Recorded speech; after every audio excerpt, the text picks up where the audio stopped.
बकिया video देखने से पहले वीडियो को लाइक करें, राहम टीवी चैनल को सब्सक्राइब करें और बेल आइकन पर क्लिक करें। शुक्रिया। और जब तौफीक मिलती है, अब ये वो मंजिल कुर्ब की तरफ जा रहा है। अब आदमी ये सोचे कि मैं मेहनत कर रहा हूँ, मंजिल कुर्ब मिली या नहीं। तो मंजिल कुर्ब मिलने की तीन अलामतें हैं। इंसान की सारी मेहनत के नतीजे में अगर उसके अंदर ये तीन अलामतें पैदा हो गई तो समझो कि अल्लाह तबारक व तआला का कुर्ब मुझे मिल गया। अल्लाह तो मेरे करीब है ही है, लेकिन अल्हम्दुलिल्लाह मैं भी अल्लाह के करीब हो गया हूँ। ये तसव्वुर अल्लाह तबारक व तआला उसको अता कर देते हैं। और जब ये तसव्वुर बांधता है कि मैं भी अल्लाह के करीब हूँ, इस तसव्वुर में जो इसको लुत्फ आता है, फिर दुनिया में उसको जन्नत का मज़ा आ जाता है। फिर वो उस दुनिया माफिया को, तब ये तो औलिया कामलीन बादशाहों ने बादशाहत छोड़ी तो फ़कीरी इख्तियार कर ली, फिर दोबारा बादशाह बने नहीं हैं।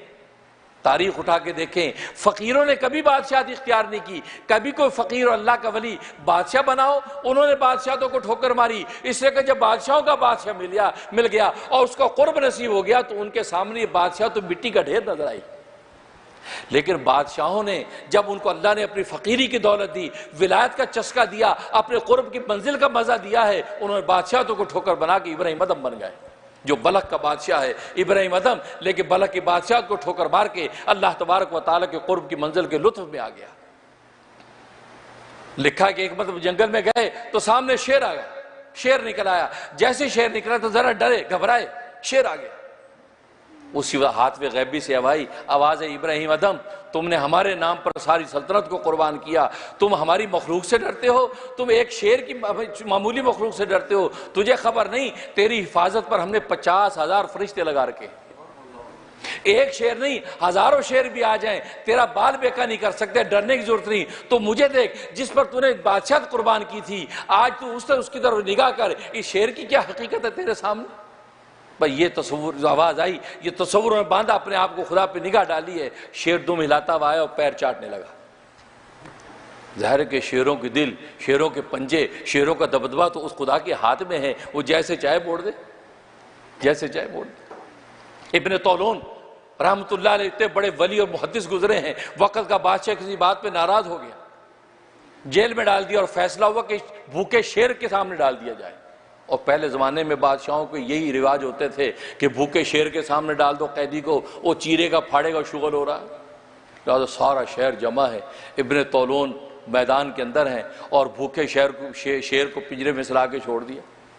अब शेर जो दौड़ा उसकी तरफ, इब्ने तौलून बैठे हैं, अपने वक्त का वली है, कोई गलत फहमी हो गई और बादशाह ने ये हरकत की। अब वो दौड़ रहा है, जब करीब किया, करीब जाके शेर रुका, उनको देखा और उसके जाके पैर चाटने लगा। सारा मजमा हैरान। बादशाह ने कहा वजीर को, क्या बात है, ये क्या हुआ, क्या शेर भूखा नहीं था? कहा जी भूखा, एक हफ्ते से भूखा रखा हुआ है, क्योंकि इसने चूंकि ये करना था, एक हफ्ते से भूखा रखा हुआ है, फिर क्या हुआ? तो वजीर ने आहिस्ता से कान में कहा, बादशाह सलामत, मुझे लगता है ये अल्लाह का कोई बंदा है, चुप करके इसको छोड़ दीजिए, वरना इस सारी ये सल्तनत भस्म हो जाएगी अगर इसने हाथ उठा दिए। अच्छा चलो इसको छोड़ दो, बाइज्जत बरी कर दो। बाइज्जत बरी कर दिया। मैं बता रहा हूँ अल्लाह वालों की बेखौफी। अब ये घर गए, घर जाके दरवाज़ा खटखटाया तो बीवी ने दरवाज़ा खोला तो इब्ने तौलून खड़े हैं। ये आप आ गए? तो मैं तो समझी थी आपकी लाश आएगी, मैं तो समझी थी आपको शेर शहीद कर चुका होगा, आपकी लाश आएगी, आप खैरियत से जिंदा सलामत होगे, क्या हुआ? अंदर आ गए, कहा कि बस मेरे अल्लाह ने अपनी रहमत से मुझे बचा लिया। शेर मेरे पास आया और आके बैठ गया, पैर चाटने लगा। बादशाह ने कहा बाइज्जत बरी कर दो। अच्छा अजीब, ज़ाहिर अल्लाह के वली की करामत। तो बीवियां होती हैं, कहते अंदर दी गल दसो, अंदर कुछ और है। शेर जब आपकी तरफ आया था तो आपको डर तो लगा होगा ना, अंदर क्या फील हो रहा था? क्योंकि बीवियां तो घाटी वाली मानती है ना मियाँ को, इल्ला माशा। अंदर की बात बताओ। अल्लाह अकबर। इब्ने तौलून रहमतुल्लाह ने क्या बात की। ये है बेखौफी, खुदा को जिसने पा लिया बेखौफ हो गया कायनात। क्या बीवी से कहा कि अल्लाह की बंदी, जब शेर मेरी तरफ दौड़ा चला आ रहा था तो मैं दिल में ये सोच रहा था कि ये जो मुझे बाइट करेगा, मुझे काटेगा, इसका लुआब मेरे बदन के साथ लगेगा, इसके लुआब का पता नहीं क्या होगा, मैं इसका लुआब पाक है कि नापाक है, मुझे बाद में इसको धोना पड़ेगा कि नहीं, मैं इस पर सोच रहा था। हमारा खून खुश्क हो जाए, खून जिसम में ना रहे, पीले हो जाए, منتیں ترلے کر کے زمین پہ گر جائے، نہیں، ابن طولون دیکھ کر سوچ رہا ہے کہ یہ کاٹے گا تو اس کا دعا پاک ہے یہ ناپاک ہے، میں اس شریعت کے مسئلے پہ سوچ رہا تھا۔ بس اتنے میں وہ میرے قریب آ گیا اور آ کے بیٹھ گیا، پیر چاٹنے لگا، اور بادشاہ نے کہا آزاد کر دو۔ اس کو کہتے ہیں بے خوفی۔ جب اللہ تبارک و تعالیٰ کا قرب مل جاتا ہے، آج چھوٹے سے صاحب منصب کے ساتھ ہماری دوستی ہوتی ہے، ہماری گردن اکڑی رہتی ہے، کالر ہمارے نیچے نہیں آتے، اور ہم کہتے ہیں جی میر بیلی ہے، میر ساڈا بیلی ہے، اور جی فلاں جو ہے ساڈا دوست ہے، اور کمشنر صاحب نے ساڈے بڑے تعلقات نے، ہم آپس سے باہر ہو جاتے ہیں، چوتھے آسمان پہ جا کے رہنے لگتے ہیں، اور وہاں بادشاہوں کے بادشاہ کے ساتھ جب اللہ کے ولی کا جوڑ لگ جاتا ہے تو پھر دنیا کی ساری بادشاہتیں ہیچ ہو جاتی ہیں۔ تو یہ اللہ کا قرب کیسے حاصل ہوا، اس میں لذتیں کیسے ملتی ہیں، تو اس کی 3 علامتیں ہیں۔ پہلی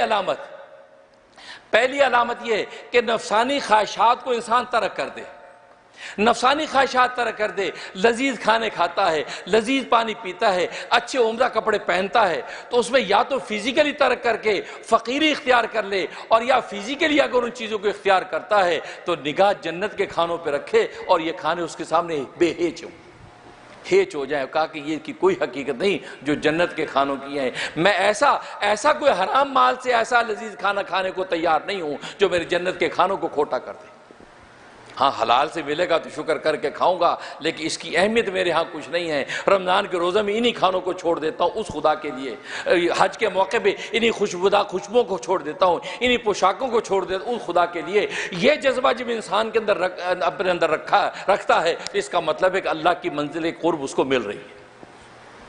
اور دوسری علامت فرمایا حق پر قائم رہے، جو حق ہے اس پہ قائم رہے، یہ نہ دیکھے کہ حق پر قائم رہنے سے مجھے معاشرتی کیا نقصان ہے، معاشی کیا نقصان ہے، میرے سوسائٹی کے اندر کیا ہوگا، نہیں، جو حق ہے وہ حق ہے بس۔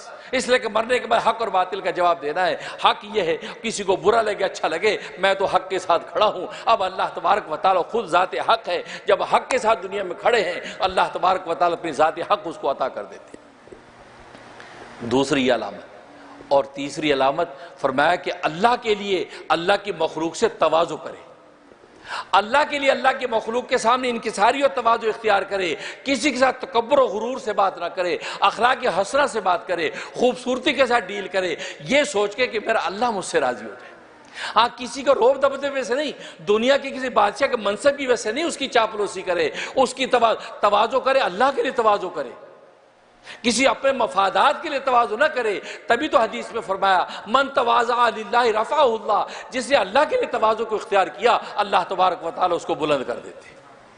تو یہ 3 علامتیں ہیں، فرمایا کہ یہ 3 علامتیں جس کے اندر پیدا ہوں، اور جتنے درجے میں ایک پیدا ہو گئی تو سمجھو کہ 3 حصے میں سے ایک حصہ سفر کا طے ہو گیا، دوسری پیدا ہو گئی سمجھو ماشاءاللہ 2 حصے سفر طے ہو گیا، تیسری پیدا ہوگی سمجھو 3 حصے سفر کا طے ہو گیا، اب اللہ تبارک و تعالیٰ کی قرب کی منزل مجھے مل گئی۔ اور پھر اللہ تعالیٰ جینے کا وہ مزہ عطا کر دیتے ہیں کہ دنیا میں رہتے ایسے لگتا ہے جیسے جنت کے مزے اڑاتا ہوں۔